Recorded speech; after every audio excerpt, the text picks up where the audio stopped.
예수님께서 사랑하시는 아주 특별한 가족이 있었습니다. 저들은 마리아와 마르다 자매이고 그리고 저의 오라버니인 나사로가 있습니다. 저들은 예루살렘에서 약 2.5km 떨어진 남동 쪽에 베단이라고 하는 작은 마을에 살고 있었습니다. 그 동네는 감람산에서 그렇게 멀지 않은 산 비탈에 있었는데요, 예수님의 생애를 보면 마지막 때에는 예루살렘을 중심으로 사역을 감당하십니다. 그렇기 때문에 예루살렘에 올라갈 때 이 팔레스타인의 지방의 이 태양빛은 굉장히 뜨겁습니다. 그래서 지칠 때 쉬곤 하셨던 집이 바로 이 나자로의 집이었습니다. 그런데 이처럼 사랑하는 그들 중에 이 오라버니 나자로가 병에 걸렸습니다. 상태는 아주 위중했습니다. 그 같은 상황에 이 자매인 마리아와 마르다는 곧바로 예수님에게 사람을 보냈어요. 오셔서 제 오라버니의 병을 고쳐주시기를 바랍니다. 저들의 마음에는 한편의 기대가 있었습니다. 예수님께서는 병든 자를 고쳐주셨거든요. 그리고 능력이 나타나셨거든요. 그런데 우리는 더욱이 많이 사랑하는 가족이니 예수님께서 곧바로 오시겠다 그렇게 생각을 하여 사람을 보냈는데, 정작 예수님의 모습은 그렇게 급하시지 않습니다. 어찌 보면 더 이상할 정도로 태연한 모습인데, 그 소식을 듣고 나서 오히려 이틀이나 더 유하셨다 그랬어요. 바로 오시지 아니했습니다. 왜 예수님께서는 그처럼 사랑하는 이들에게 오시지 아니하셨는가 하는 것이 오늘 본문 말씀 4절에 기록되어져 있는데요, 같이 한번 그 말씀을 살펴보도록 하겠습니다. 오늘 말씀 11장 4절 말씀을 함께 읽겠습니다. 시작. 예수께서 들으시고 이르시되 이 병은 죽을 병이 아니라 하나님의 영광을 위함이요 하나님의 아들이 이로 말미암아 영광을 받게 하려 함이라 하시니라. 아멘. 자, 죽을 병이 아니라 그렇게 말씀하셨죠. 하나님의 영광을 위한 것이다 그렇게 말씀하셨습니다. 이 일을 통하여 예수 그리스도 당신이 높임을 받을 것이다, 그와 같은 말씀을 하시면서 곧바로 나자로의 집에 가지 아니하셨습니다. 한편 예수님이 오시기를 기다렸던 이 마리아와 마르다는 당황한 처지에 이르게 되었습니다. 언제나 올까? 이제나 올까? 저제나 올까? 예수님이 오시기를 목을 빼고 기다렸습니다. 언제 주님이 오시나? 언제 주님이 오시나? 얼마나 애간장이 탔겠어요. 자신의 오빠가 죽어가고 있습니다. 그런데 주님은 오시지 아니하셨습니다. 그리고 그 이틀을 더 유하는 사이에 이 나자로는 그만 죽어버리고 말았습니다. 다 끝났어요. 소망이 없어 보입니다. 그 두 누이는 큰 시류에 빠지게 되었습니다. 우리를 그처럼 사랑하시는 예수님이 오셨더라면 내 오라비가 죽지 아니하였을 터인데, 그와 같은 이 상심한 마음을 가지고 있었습니다. 그런데 이해가 안 되는 것은 예수님께서는 나자로의 집으로 가는 대신 유대 땅으로 들어가셨습니다. 더 다른 사역들을 하시겠다 그 말씀이에요. 그 모습을 보는 제자들이 마음에 염려가 되고 근심이 됩니다. 곁에서 보았지 않았겠습니까? 사람이 와서 급합니다. 예수님 빨리 오세요. 나자로가 죽어가고 있습니다. 위중합니다. 이런 소식을 전하는 것을 저들이 보았는데 예수님은 그에게 가지 아니하고 오히려 유대 땅으로 들어가시게 되니, 이와 같은 모습을 본 예수님께서는 저들에게 말씀하십니다. 그게 뭐냐 하면 우리 친구 나자로가 잠들었도다. 그러나 내가 깨우러 가노라. 여기에서 예수님께서 말씀하신 단어인 잠들었다라고 하는 이 헬라 말은 케코이메타이라고 하는 원어를 사용하는데요, 그 뜻은 죽음에 이르는 깊은 잠에 들었다 그런 뜻이에요. 이것은 죽음이라는 말과 잠다고 하는 말이 같이 이렇게 병행하여 사용되는 말인데 죽었다 그 말이에요. 그런데 제자들은 그 말을 죽었다라고 듣지 아니했습니다. 잠을 자고 있다 액면 그대로 받아들였어요. 왜냐하면 저가 죽을 병에 들지 아니했다, 예수님께서 먼저 말씀을 하셨잖아요. 그런데 예수님께서는 그와 같은 모습을 보면서 다시금 확실하게 저들에게 언급하십니다. 그것이 14절에 있는 말씀인데요, 예수님이 말씀합니다. 이에 예수께서 밝히 이르시되 나자로가 죽었느니라. 이제는 그와 같은 말로 사용하신 것이 아니라 죽었다라고 하는 아포드네스코 헬라 원어를 사용하셨습니다. 죽었다. 그러니 제자들은 혼돈스러울 수밖에 없는 거예요. 아니 잔다고 그러더니, 그래서 깨운다고 말씀하시더니, 저가 죽을 병에 걸리지 않았다고 말씀하시더니 이제는 죽었다라고 말하니 이해가 되지 않는데, 그렇다면 내가 깨우러 가노라 예수님 말씀하시는데 그 뜻이 뭐예요? 죽은 자를 다시금 살리시겠다는 말씀인가? 이렇게 제자들은 상상할 수 있었던 것입니다. 결국 예수님이 나자로의 집에 도착한 것은 나자로가 죽은 지 나흘이 지났는데 도착했습니다. 예수님이 오신다는 소식을 마르다가 먼저 들었죠. 그래서 달려나갔습니다. 예수님을 만났을 때에 이 시리에 찬, 상심에 찬 그 모습이었죠. 예수님이 오셨다는 소식을 알고 심지어 마리아는 나가지 아니해서요, 그는 집안에 앉아서 상심에 가득한, 시리에 가득 찬 모습으로 그렇게 슬픔에 잠겨 있었습니다. 예수님을 만난 마르다가 상심에 잠긴 소리로 예수님께 말했습니다. 주께서 만일 여기에 계셨더라면 내 오라비가 죽지 아니하였겠나이다. 그때 예수님께서 뭐라고 말씀하십니까? 내 오라비가 다시 살아날 것이다. 그런 말씀으로 마르다에게 말씀하세요. 그때 마르다는 무슨 생각을 가졌는가 하면은, 먼 훗날 여호와의 날이 임했을 때에, 심판의 날이 임했을 때에 죽은 자가 다시금 살아나게 될 것인데, 그때의 오라비가 살아나게 될 것이다, 그렇게 생각을 했습니다. 그러나 예수님이 의도하시는 바는 그것이 아니었습니다. 그러므로 다시금 그에게 확신을 시켜주시는 말씀으로 주세요. 나는 부활이요 생명이니 나를 믿는 자는 죽어도 살겠고 무릇 살아서 나를 믿는 자는 죽지 아니하리니 내가 이제 이것을 믿느냐? 그렇게 예수님께서 저에게 확신으로 말씀하십니다. 그때에 마르다가 답을 합니다. 주여 그러하외다. 주는 그리스도시요 세상에 오시는 하나님의 아들이신 줄 내가 믿나이다. 이렇게 27절에 응답하고 있습니다. 자, 이제 마르다는 예수님의 이 말을 듣고 어떤 가능성을 생각했는지, 아니면은 빨리 마르다에게 이 소식을 마리아에게 전하고 싶었는지, 저는 지금 집으로 돌아갑니다. 그래서 사람들 몰래 가만히 마리아에게 말하는 거죠. 예수님께서 너를 찾으셔. 빨리 가봐. 그러니까 이 마리아가 홀떡 일어서서 이제 막 달려갑니다. 그 모습을 보면서 그 자리에 문상으로 왔었던 사람들이 함께 쫓아가는데, 저들의 생각은 오라버니가 묻혀있는 무덤에 가는가 보다 하고 같이 따라 나서게 되었던 것입니다. 예수님을 본 마리아는 주님 앞에 그대로 엎드려 마리아와 마르다와 똑같은 모습으로 주님 앞에 하소연을 합니다. 그것이 이제 32절 말씀인데요, 똑같은 말이죠. 주께서 여기에 계셨다면 내 오라비가 죽지 아니하였겠나이다. 여러분, 우리가 상상할 수 있습니다. 그녀는 예수님이 어떠신 분이신 줄 알아요. 예수님은 그 앞에 나오는 모든 병자들을 고쳐주셨습니다. 사랑이 많으신 주님, 긍휼하신 주님, 그런가 하면 능력이 많으신 주님, 그 예수님을 이미 보아 잘 알고 있습니다. 그런데 그처럼 사랑하는 이 나자로, 친구라고도 불렀던 이 나자로, 그의 오라비가 그처럼 중병에 걸려 위중한 상태였는데 왜 오시지 아니하셨는지, 그것이 그 마음에는 이해가 되지 않는 것입니다. 마음에 많이 서운했던 것이에요. 이와 같은 모습을 보면서 문상을 어떤 사람들이 함께 울었습니다.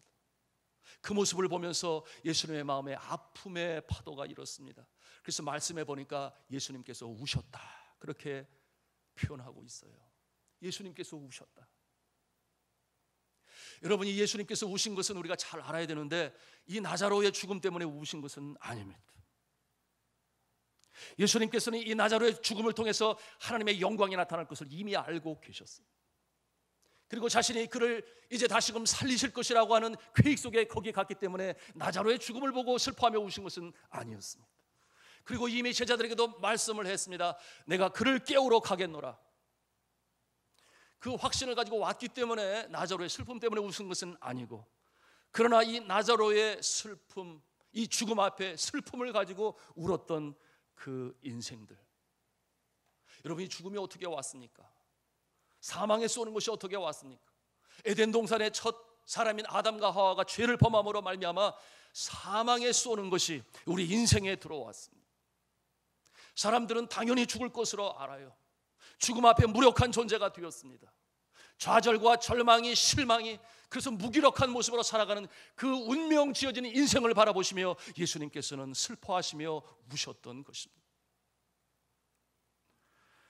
이제 예수님께서는 그와 같은 모습을 보시고 놀라운 일을 하시기로 작정을 하십니다. 사람들과 함께 나자로의 무덤으로 갔어요. 그리고 이 무덤을 가리고 있는 이 돌 문을 옮기라고 말씀하십니다. 그때 마리아가 말을 하죠.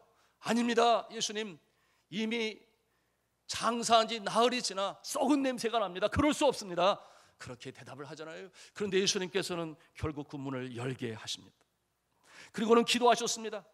하나님이여, 항상 주께서 나의 기도를 들으시는 줄 내가 압니다.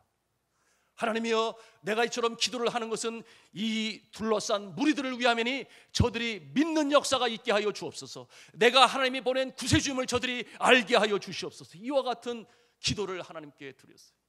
이 기도가 무슨 기도입니까? 사망을 이기는 하나님이 주신 그 권능의 역사를 이제 행하실 그 예수님을 보면서 죽음에 대해서 그처럼 무력하고 힘이 없고 좌절한 저들이 이제는 다시금 힘을 얻고 내가 하나님으로부터 보냄을 받은 메시아라는 사실을 믿게 하려는 그와 같은 기도를 이제 하나님께 드렸던 것입니다. 그리고는 큰 소리로 나자로의 이름을 불렀습니다. 나자로야, 나오라. 그렇게 명하셨어요. 놀라운 일이 벌어지지 않았겠습니까? 그 수족이 묶여 있는데, 배로 묶여 있는데 저가 무덤에서 걸어 나오는 것이에요. 그러니 거기에 있는 사람들이 또 얼마나 놀랐겠습니까? 예수님이 다시금 말하시죠. 이제 배를 풀어 다니게 하라. 그러니 저가 걸어 다니게 됐으니 얼마나 깜짝 놀랄 만한 일이 벌어진 거예요. 그리고 그 같은 모습을 통해서 어떤 역사가 나타났습니까? 저들이 이 예수 그리스도는 바로 하나님이 보내신 메시아다라고 하는 사실을 믿게 되었던 것입니다. 놀라운 역사가 나타난 것이에요.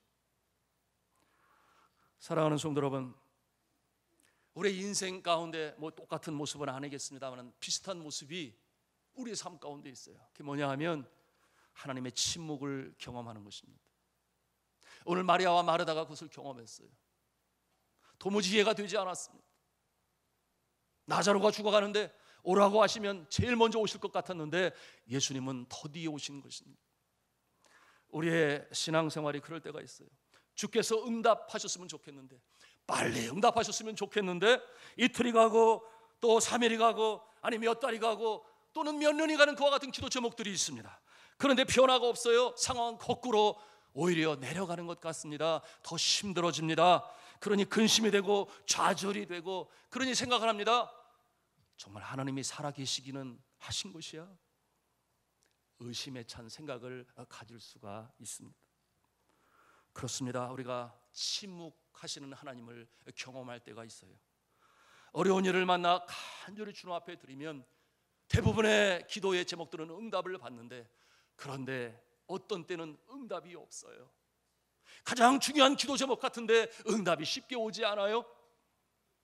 그런 때 어떤 생각을 갖습니까? 그런 생각을 하잖아요. 내가 무슨 큰 죄를 졌나 보다.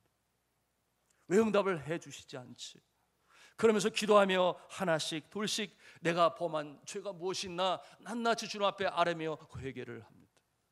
그렇게 간절히 기도하고 주일을 성수하고 새벽 제단을 쌓으며 간절히 기도하는데 문제는 응답이 오지 않는 거예요. 응답이 오지 않아요. 나사로가 죽어가고 있는데도 오시지 아니하시는 예수님, 그렇게 먼 곳에 계시지 아니하셨잖아요. 그렇게 다른 사람들은 잘 고치시는 주님께서 왜 나의 오라비는 외면하시는 것입니다. 그 같은 어려운 때에 마르다와 마리아와 이같이 도대체 우리의 삶이 마찬가지, 도대체 내가 아니면 나의 가족이 무슨 죄를 지었기에 예수님께서는 응답해 주시지 않는 것인가? 그러나 사랑하는 성도 여러분, 우리 하나님은 모든 것을 다 알고 계시는 분이신 줄로 믿으시기를 바랍니다. 다 알고 계세요. 그래서 하나님의 때를 함께 기다리십니다. 그리고 응답의 그날은 최고의 응답의 날이요, 지금까지의 모든 우리의 의심과 의구심과 모든 것을 다 물리치시고 살아계신 하나님, 더 크신 하나님을 보여주시는 놀라우신 하나님의 심을 믿으시기를 바랍니다. 이는 그의 자녀들을 위한 주님만이 가지고 계신 것인데 우리는 그것을 보지 못할 때가 많아요. 그러니 염려하고 근심하는 거죠. 그것은 하나님의 영역이에요. 그것을 미리 알 수만 있다면, 볼 수만 있다면 얼마나 좋겠습니까? 그러나 그렇잖아요. 그것이 우리 인간의 한계이기도 합니다. 그런데 우리 예수님의 깊으신 뜻을 생각해 보십시오. 만일 예수님이 나사로가 죽어간다는 소식을 듣고 바로 와서 저를 고쳐주셨다면, 그 모습은 예수님께서 평소에 행하신 병자를 고치시는 한 일을 행하심에 불과합니다. 사람들은 이미 알고 있었어요. 예수님은 제대로 걷지 못하고, 제대로 말하지 못하고, 제대로 보지 못하고, 제대로 듣지 못하는 자들을 불쌍히 여기셔서 고쳐주셨습니다. 그것을 알아요. 낮에도 그와 같은 죽어가는 상황에서 고쳐주신다면 또 병자 하나를 고치셨어, 그것으로 마치고 말 것이었습니다. 그런데 예수님께서는 더 큰 영광의 역사를 준비하고 계신 거예요. 예수님은 단순히 병자만을 고치실 것이 아니라 이제는 죽은 자를 살리시는 부활의 능력을 가지고 계신 예수 그리스도임을 보여주시기 위해서 기다리신 것입니다. 언제까지? 죽기까지 기다리셨던 거예요. 그러나 마리아와 마르다는 그것을 알 길이 없습니다. 그래서 마침내 죽은 다음에 오셔서 죽은 자를 살리시는 역사로 정말 메시아구나, 능력이 많으신 분이시구나, 많은 사람들이 예수를 믿게 되었는데요, 또 한편으로 생각해 보고자 하는 것이 있어요. 나사로가 죽었습니다. 그런데 장사한 지 나흘이 지났다 그랬어요. 그냥 좀 빨리 오실 수도 있는데, 죽은 다음에 이 마리아와 마르다는 얼마나 슬펐겠습니까? 장례를 치러야 하지 않겠습니까? 그 마음이 억장이 무너지는 것 아니겠습니까? 그 슬픔이 오래가지 않도록 그냥 죽은 다음에 한 3시간 뒤에라든지 하루 뒤에라든지 늦어도 이틀 뒤에라든지 이렇게 오시면 더 좋을 것 같은데, 그러지 아니하고 나흘이 지난 다음에, 그래서 시체에 썩는 냄새가 날 때까지 왜 기다리셨는가? 여러분, 당시에 바리새인들과 종교 지도자들은 예수님을 못마땅하게 여겼습니다. 저들이 병자를 낫게 하는 것은 뭐 우연이 될 수도 있어, 그렇게 여겼습니다. 그러므로 예수님을 메시아로 인정하려고 하지 아니했어요. 그런데 예수님께서 나사로가 죽은 다음에 바로 오셔서 고쳐내신다면 아마도 그들은 그렇게 말할 것이에요. 진짜로 안 죽었었나 봐. 진짜로 안 죽었었나 보지. 잠시 심장이 좀 멈췄었던 거 아니야? 얼마든지 그렇게 생각하고 다른 소모도를 낼 수가 있었습니다.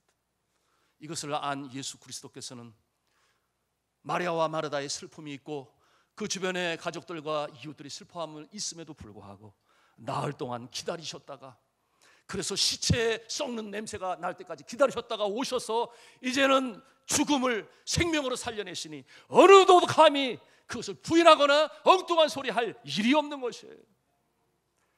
사랑하는 성도 여러분, 우리 하나님은 한치의 착오도 없이 정확하게 일을 이뤄나가시는 하나님이신 줄로 믿으시기를 바랍니다. 오늘의 이 말씀을 통해서 우리가 배우는 이 영적인 레슨이 있어요. 그것은 뭐냐 하면, 하나님의 응답이 오지 않을 때, 침묵으로 일관할 때, 하나님이 어디 멀리 가 계신 것이 아니라 나를 바라보고 계시며 나와 함께 기도 가운데 계시며 나와 함께 그날을 기다리고 계시는 하나님이심을 믿으시기 바랍니다. 그것이 모세의 삶이 아니었던가요? 자기가 히브리라는 걸 알았어요. 자신의 백성을 구하고 싶었어요. 그래서 자신의 백성을 학대하는 애굽 병사를 때려 죽였습니다. 그러나 그 결과는 너무나 비참했어요. 저가 미디안 광야에 가서 일개 무명의 목자가 되어 40년이라는 세월을 보냅니다. 아픔과 상실감과 상심을 가지고. 그때에 예수님께서 40년 만에 나타나시잖아요. 그리고 부르시잖아요. 왜 그렇게 늦게 나타나셨을까? 그 과정을 통해서 주님께서는 그를 세우시고자 하시고, 이 선택한 이스라엘 백성들을 광야로 이끌어낼 때에 누구보다도 광야의 모든 지리적 또한 기후적 상황을 너무나 잘 아는 모세, 그렇게 잘할 수 있도록 훈련시키시는 하나님. 중요한 것은 뭐예요? 그때를 기다리신 거예요. 언제? 모세를 죽이려고 하는 이 바로 왕이 죽을 때까지 함께 기다리시고, 이제 때가 되었다. 바로가 죽었느니라. 이제는 내가 들어가야 할 때가 되었다. 이와 같은 모습은 성경 여기저기 너무나 많이 나타나요. 요셉이 또 안 그랬던가요? 제가 어릴 때 꿈을 꾸었습니다. 자신에게 절을 하고 있는 그 형제를 상징하는 이 집단들, 그랬잖아요. 집무시. 그런가 하면 하늘의 별들이, 그 별들 중에는 심지어는 자신의 아버지까지. 그런데 저와 그처럼 영광을 받을 하나님의 사람임을 꿈을 통해서 알게 되었지만, 그러나 애굽의 총리 대신이 되기까지는 13년이라고 하는 세월이 흘러야 했습니다. 하나님은 정확한 때에 하나님의 백성을 세우시고 하나님의 능력자로 세우셔서 역사를 이루어가시는 줄로 믿으시기를 바랍니다. 제가 한국에서 목회학 석사과정을 마치고 나서 제 마음에 그런 생각이 들었어요. 더 배웠으면 좋겠다. 뭔가 마음에 차지 않는 그런 갈급함이 있었어요. 그래서 유학을 준비했습니다. 그런데 하나님께서는 저를 선교사로 부르셔서, 그리고 제가 과거에 군에 있을 때 선한 기도 제목이 생각이 나서 선교지로 나가게 되었습니다. 제 마음에 그런 생각이 들었죠. 그래, 선교 열심히 하면서 안식년이 올 테니까 그때 열심히 공부하면 되지. 그런 마음을 가졌습니다. 그리고 기왕이면 아주 유명하고 훌륭한 교수님이 있는 그곳에서, 유수한 신학교에서 공부를 하면 더 좋겠다. 그런 마음을 가지고 기도하며 준비했습니다. 그런데 그러려면 영어를 잘해야 되잖아요. 제가 사역을 한 곳은 마닐라도 아니어서 산발레스라고 하는 지역에, 이 피나토보 산지에 산지 부족이었으니 영어를 알 리가 없어요. 학교를 안 다닌 사람들이 80%가 되는데, 그러니 현절을 하면서 현절은 늘어갔습니다. 근데 영어는 늘어갈 일이 없는 거예요. 현절은 늘어서 차 타가 공연하는 그와 같은 모습이 되었는데요. 주일 낮 설교, 저녁 설교, 수요 설교, 금요 설교, 새벽 기도 설교까지 현재로 하게 되니 자연스럽게 늘어갈 수밖에 없는 상황이에요. 영어가 늘지를 기도하는데 지혜를 주셨어요. 그래서 매일 아침 마닐라 뷰레틴이라고 하는 영자 신문이 있었습니다. 그래서 그것을 이제 구독하게 됐죠. 그래서 신문을 보다가 모르는 단어가 있으면 단어장에 옮겨서 스크랩을 하고 옮겨 적어서 항상 주머니에 이렇게 넣고 다녔습니다. 선교지를 갈 때 가파른 산등성이를 오르고 쉬어야 되잖아요. 땀이 피어도 떨어지는데 항상 앉아서 쉬는 나무 그늘이 있습니다. 그곳에 앉아서 목을 축이고 영락없이 단어장을 꺼내서 영어 단어를 열심히 외웠습니다. 그때 저만치 저 멀리 보이는 산이 있어요. 1750m의 피나토보 산의 정상입니다. 저는 그 산을 바라보면서 제 마음에 염원을 꿈꾸었습니다. 그게 뭐냐 하면, 내가 아직 더 오를 곳이 있다. 내가 아직 더 힘을 써서 오를 곳이 있다. 피나토보 산의 정상을 바라보면서 그 꿈을 잃지 아니했습니다. 그러므로 공부를 하는 가운데 1988년으로 기억을 합니다. 1998년으로 기억하는데, 미국의 한 유수한 신학교에서 어드미션 입학 허가서가 왔어요. 제가 너무 기뻤어요. 하나님이 은혜를 베푸시는구나, 나에게 청운의 꿈을 꾸고 공부하러 갈 기회를 드디어 주시는구나, 그런 마음을 가지고 너무 기뻤지요. 그런데 예기치 않은 일이 벌어졌습니다. 1987년도에 시작된 IMF, 이 경제적인 한파가 몰아닥친 거예요. 그 모습은 너무나 처참했습니다. 집을 나가는 가장들이 속출하고, 그런가 하면 자살하는 사람도 있었어요. 어떠한 사람들은 보험금을 타내기 위해서 자신의 몸을 상해하고, 심지어는 자식의 몸을 상해해서 보험금을 타내고 손가락까지 잘라가면서 자식을 말이죠. 어떻게 이게 인간적인 모습입니까? 그와 같은 아픈 현실 속에서 유학 간 자들은 이제 다시금 돌아온다는 그 소식은 제 가슴을 철렁하게 만들었어요. 그러니 고민이 되는 거예요. 내가 유학을 가야 되는 건지 말아야 되는 건지 양심의 꺼림이 있는 것입니다. 저는 결국 포기하게 되었는데요, 주님 앞에 그런 기도를 했죠. 주님, 고국의 상황은 그렇지만 저는 또 어떻게 되는 것입니까? 주님께서 왜 이 길을 이렇게 막으십니까? 지금까지 7년 동안이나 준비하고 기도해 왔는데 왜 응답이 온 것 같았는데 그것이 아닌 것입니까? 주님, 저를 사랑하십니까? 언제까지 또 기다려야 되는 것입니까? 뭐 이런 하소연을 주님 앞에 들게 되었어요. 그러던 어느 날 상심한 마음을 가지고 다시금 선교지로 올라가게 되었는데, 늘 쉬는 그 자리에서 저는 쉬게 되었습니다. 그리고 바나나 나무 그늘 아래 목을 축이면서 저는 그 피나토보 산의 정상을 다시금 보게 되었어요. 그런데 제가 과거에 보았던 그 마음으로 보는 것이 아니라, 내가 이제는 포기해야 되는 것인가, 그런 생각을 갖게 되었습니다. 그날 상심한 마음을 가지고 제 일기장에 쓴 글이 있어요. 그 글은 이렇게 시작합니다. 언덧 6해하고도 6달 복음을 전하겠다고 땀으로 디딘 수많은 산등성이들, 바나나 나뭇잎 그늘 아래 목을 죽일 때면 의뢰히 바라보았던 피나투보의 정상, 내 생에 한 번쯤은 꼭 올라보고 싶었던 것, 오르고 또 오르면 못 오를 리 없겠지만은 불어오는 바람 내 등을 밀며 자꾸만 나를 내려가라고 하네. 저 깊고 깊은 수빅만의 바다까지 오늘도 나는 이름 모를 산등성이에서 피나투보의 정상을 바라보지만 이 산도 나를 거부하며 가라 하네. 저 낮은 곳으로, 저 낮은 시면의 바다에까지. 제가 그때 울었습니다. 어깨를 들먹이며 울자 옆에 있는 현지 형제들이 의아해합니다. 왜 우리 선교사님이 우셔야 하는지 알 길이 없잖아요. 그날은 성령이 저를 꺾으시는 날이었습니다. 낮은 곳으로 내려가라고 하는 것이죠. 높은 산이 아닌 저 바다에까지 내려가는 깊은 영성으로 거듭나라 하는 영적인 교훈을 제 마음에 주님께서는 주셨던 것이었습니다. 오늘 마리아와 마르다의 마음이 비슷했으리라 여겨져요. 주여, 이미 늦었나이다. 진작 오셨더라면 내 오라비니가 죽지 아니하였겠나이다. 그런데 성경에 생략된 마리아의 마음이 있어요. 그것은 이것이죠. 주께서 저희를 그렇게 사랑하시는 줄로만 알았습니다.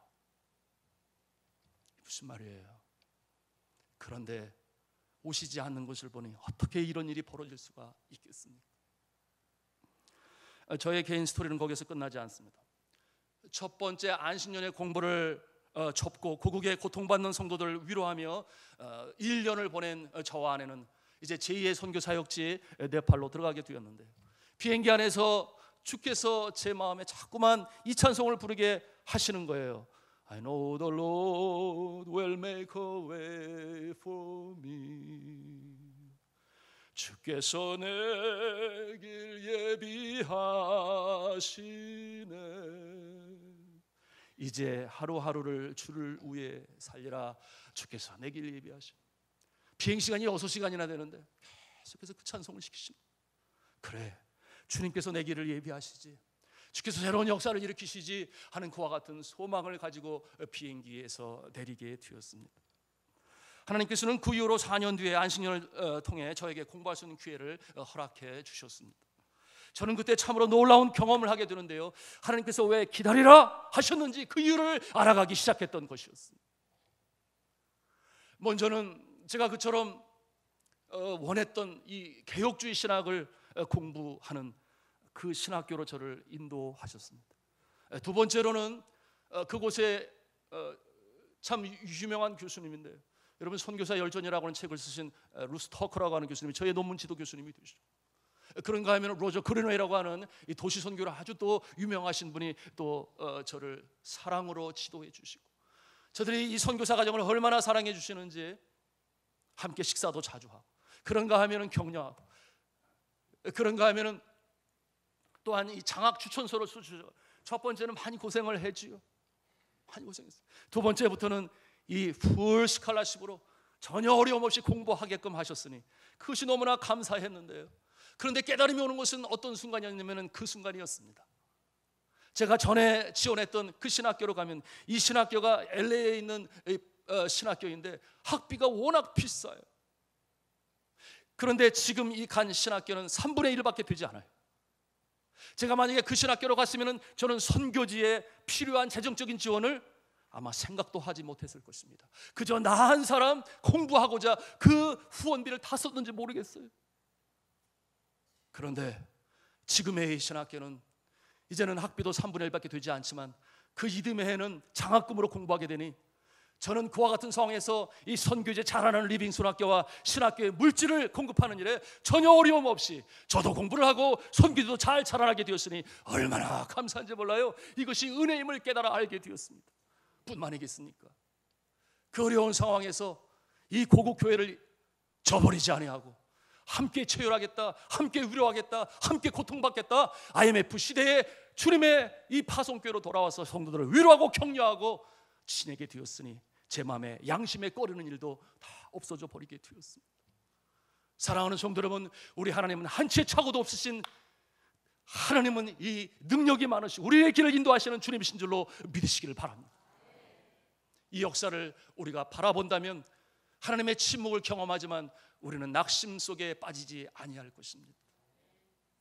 이와 같은 상황을 우리가 이뤄가기 위해서는 우리에게 꼭 필요한 것이 있어요. 그것이 영적 교훈인데, 그것은 첫째로 우리가 인내하며 기도해야 합니다. 우리가 주일 성수를 하고 새벽 좌단을 쌓으며 나아갈 때 인내할 수 있어야 돼요. 그리고 기도하시게 되면 여러분 그 기도를 드시고 이제 회복의 날도 가까운 줄로 믿으시기를 바랍니다. 그것이 주님께서 이루어가시는 역사인데, 그때에 우리가 발견하는 것은 무엇입니까? 내가 전에는 하나님을 이 정도로만 알았어. 내가 믿었던 하나님은 이 정도로만 알았어. 그런데 그 침묵의 과정이 지난 다음에 주님께서 응답하시는 것을 보니 하나님 그보다 훨씬 더 크신 광대하시고 능력인 하나님이심을 내가 알게 되었어. 아멘. 이와 같은 역사가 오늘 이처럼 더디 오신, 늦게 오신 예수님의 모습, 바로 마르다와 마리아와 그리고 나자로와 그 곁에 있는 이웃들에게 깨달아 알게 하신 것입니다. 사랑하는 성도 여러분, 이제 말씀을 마치겠습니다. 하나님의 이 사랑은 그 끝이 없어서 얼마나 깊고 넓고 크고 광대하신지, 우리가 생각하는 것보다 더 크신 하나님이심을 믿으시기를 바랍니다. 독생자 아들 예수 그리스도를 제물로 내어주시기까지 우리의 영혼을 살리고 구원을 하시기 위해서 십자가의 물과 피를 다 쏟으시기까지 내어주신 하나님께서 하물며 우리 이 모습을 얼마나 사랑하시겠습니까? 많이 사랑하시죠. 여러분의 자녀를 누가 달라고 하면 주겠어요? 자신의 죄를 용서함 받기 위해 여러분의 자녀를 주세요. 어림도 없는 소리, 당장 화를 내며 쫓아낼 것입니다.